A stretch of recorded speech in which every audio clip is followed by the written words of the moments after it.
Tatay, okay ka lang ba? Gusto mo dalhin kita sa ospital? Oo, para makasigurado ho tayo baka mamaya atakihin pa ho kayo. Ay, sukan na ako sa ospital. Parang awa niyo na. Mas mapapaaga ang pagkamatay ko. Tay, huwag ka naman magsalita ng ganyan. Kaya ko ang sarili ko. Eh kayo, ang tatanda nyo na. Para pa kayong mga bata kong umasta. Ha? Glenda, Melchor, Tay, pasensya ka na. Ito kasing si Pretty dinala yung kayabangan galing ng Maynila. Ate, sabi ni Pretty, ikaw daw nauna. Tumigil kayo! Ikaw, Pretty, ha? Sampid ka lang dito kaya manahimik ka na lang. Paano? Palibhasa, asal kalye, asal kanan! kayo manahimik!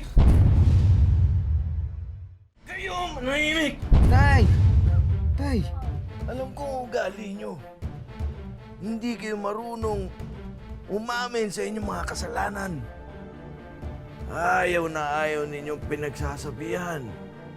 Mula pa noon, si Oka ang pinapaako ninyo ng mga kasalanan kapag kayo'y may mga katarantaduang nagawa. Tay, ngayon pa ba tayo magsusumbatan? Hindi ka na nasanay, Ate Glenda. Siyempre, si Oka ang paboritong anak. Siya ang kakampihan.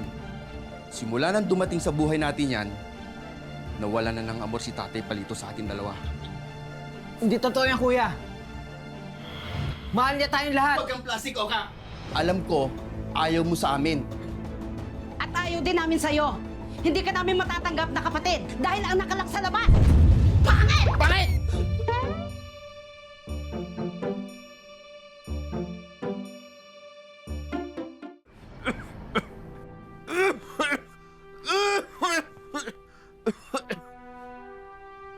Talagang pinapaaga niyo ang aking pagkamatay. Huwag na huwag niyo ako susumbatan kung paano ako nagpakatatay sa inyo. Mga anak ko lamang kayo.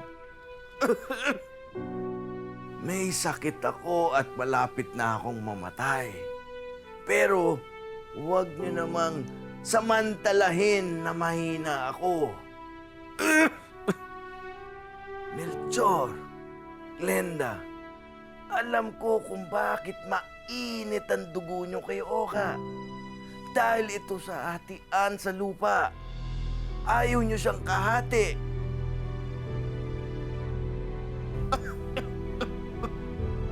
Ha? Di ba tama ako?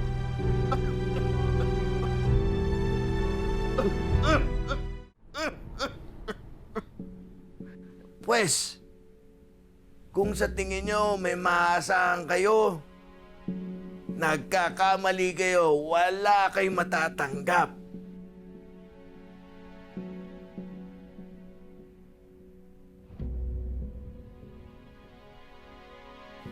Kay Oka ko ibibigay ang lahat ng aking ari-arian.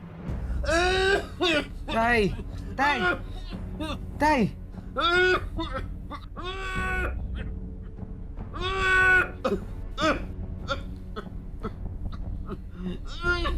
Melchor! Halika na mga kayo pa pala dito!